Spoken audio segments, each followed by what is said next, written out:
बिस्मिल्लाहिर्रहमानिर्रहीम। नाज़रीन अस्सलामु अलैकुम। हेल्थ मीज़ी यूट्यूब चैनल में आपको खुश आमदीद कहते हैं। एक मुलाकात में एक मशहूर हकीम साहब के पास बैठा था और जापानी फल के तिब्बी फ़वाइद पर गुफ्तगू हो रही थी। फरमाने लगे कि एक महफिल में एक बूढ़े बुजुर्ग ने कहा कि हकीम साहब रात से इस हाल और मरोड़ लगे हुए हैं, अब तो ये हाल है कि चला भी नहीं जाता है, सख्त कमज़ोरी हो गई है। वो एक ऐसा इलाका था जहां दवाई मिलना नामुमकिन थी, लेकिन बाजार में मैंने जापानी फल देखा था। फौरन कहा कि 2 अदद जापानी फल खा लें, हर 2 घंटे बाद इसी तरह खाते रहें और कुछ न खाएं। उन्होंने ऐसा ही किया और जापानी फल की सिर्फ 3 खुराकें इस्तेमाल करने से ही उनको इफाका हो गया। एक साहब बड़े ओहदे पर फाइज थे और काफ़ी अरसे से मियादे के ज़ख्म और तेज़ाबियत का शिकार थे। बहुत इलाज कराए लेकिन इफाका न हुआ। मैंने जापानी फल सुबह, दोपहर और शाम खाने को कहा और साथ कुछ और अद्वियात भी दी। 4 रोज़ के बाद फ़ोन पर बताने लगे कि बहुत इफाका है। मैंने मज़ीद इस्तेमाल का कहा और कुछ ही अरसे बाद मौसूफ बिल्कुल तंदुरुस्त हो गए। एक मरीज़ का ताल्लुक़ बहुत खाते पीते घर से था, लेकिन दस्तों की शिकायत में मुब्तला थे। कभी कभी खून भी आता था, लेकिन मुरूड़ उनकी जान कनी का बायस बने हुए थे। बेचारे बहुत लाचार और काबिल तरस थे। बैरूनी मुल्क तक चक्कर लगा चुके थे, लेकिन वक्ती फ़ायदे के बाद फिर वही तकलीफ हो जाती। मेरे पास तशरीफ़ लाए तो चाल में लड़खड़ाहट और सख्त कमज़ोरी थी। मैंने तसल्ली दी और मुनासिब अद्वियात के साथ जापानी फल बकसरत इस्तेमाल करने को कहा। 8 योम के बाद खुद बग़ैर सहारे के तशरीफ़ लाए, लेकिन कुछ मरज़ बाकी रह गया था। मैंने अद्वियात में तब्दीली के बाद जापानी फल मुसलसल खाने को कहा तो अल्लाह के करम से मरीज़ तंदुरुस्त हो गया।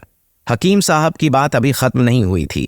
उन्होंने मज़ीद बताया कि एक दफ़ा एक शख्स मेरे पास आया जो कि बहुत गरीब था।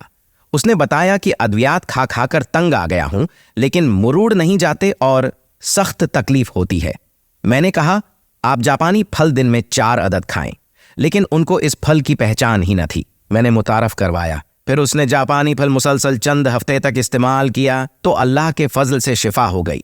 नाज़रीन, जदीद तहकीक की रोशनी में देखा जाए तो भी हकीम साहब की बात बिल्कुल सच मालूम होती है, क्योंकि ये फल मैदे के लिए इतना मुफीद है कि आंतों के ज़ख्म, अल्सर, छोटी आंत के अल्सर और मैदे में तेज़ाबियत, यहाँ तक कि पाखाने के रास्ते मुसलसल खून बहने को भी रोकता है। जबकि फाइबर से भरपूर होने की वजह से ये फल कब्ज़ के लिए भी मुफीद है। इसके अलावा जापानी फल को खाने से कमर दर्द में आराम मिलता है, गले की सोजिश और खराश में भी ये मुफीद फल है और क़ुव्वत मुदाफ़ियत में अज़ाफ़े का सबब बनता है। अपेंडिक्स के मरज़ में इसको खाना मुफीद है और सख्त मशक्क़त से पट्ठों की अकड़न और दर्द को ख़त्म करता है। जापानी फल ज़ियाबितस को कंट्रोल करता है और दिल की बीमारियों में खाना भी फ़ायदेमंद है। कुदरत की ये नेमत डेंगू बुखार के मरीज़ को खिलाने से उसके खून में प्लेटलेट्स की मकदार नॉर्मल हो जाती है और हेमोग्लोबिन भी ठीक रहता है। अगर मर्द हजरात इस फल को खाएं तो ताउम्र जवानी का लुत्फ़ उठाएंगे, क्योंकि इसके छिलके में कुदरती तौर पर बढ़ती हुई उम्र के असरात से बचाने की सलाहियत होती है। इसके अलावा ये फल मर्दाना क़ुव्वत के लिए भी बेहतर समझा जाता है।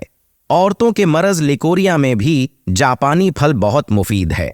कई औरतें बहुत सी अद्वियात खाकर भी मरीज़ थीं, लेकिन जब इस फल को खाना शुरू किया तो इसके फ़वाइद की गिरविदा हो गईं। ये फल ऐसी कैफियत के लिए भी मुअस्सिर है जिसमें औरत को बच्चा दानी बाहर निकलती महसूस होती है। बाज़ औरतों को हैज़ के खून की ज़्यादती हो जाती है।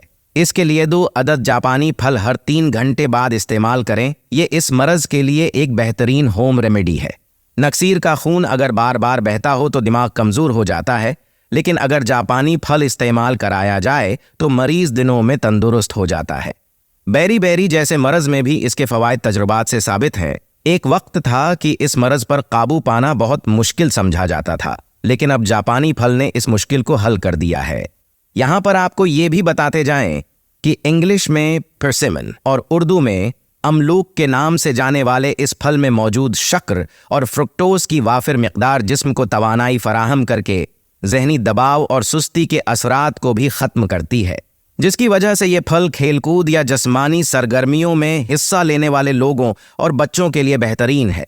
इसके अलावा जापानी फल जिस्म की फालतू रुतूबत को जज्ब करके पेशाब के रास्ते खारिज करता है। अलगरज इस फल में ऐसे वाइटामिन्स और एंटीऑक्सीडेंट्स मौजूद होते हैं जो हमारी अंदरूनी सेहत के साथ साथ अच्छे दिमाग और एक सेहतमंद जिस्म का जामिन होते हैं। और फिर वैसे भी आजकल इस फल का मौसम है, इसलिए कुदरत की इस नेमत को ज़ाय न करें बल्कि इसकी मिठास को अपनी ग़िज़ा का हिस्सा बनाएं। आखिर में दुआ है कि ऐ अल्लाह पाक मस्जिद अक्सा की हिफाजत फरमा, फ़लस्तीन के मुसलमानों की हिफाजत फरमा, उनकी सामने से, पीछे से और दाएं बाएं से हिफाजत फरमा। ए अल्लाह तू फ़लस्तीनियों का हामी, मददगार, मुहाफ़िज़ और वकील बन जा और उनका भी जो मज़लूम फ़लस्तीनियों की मदद कर रहे हैं।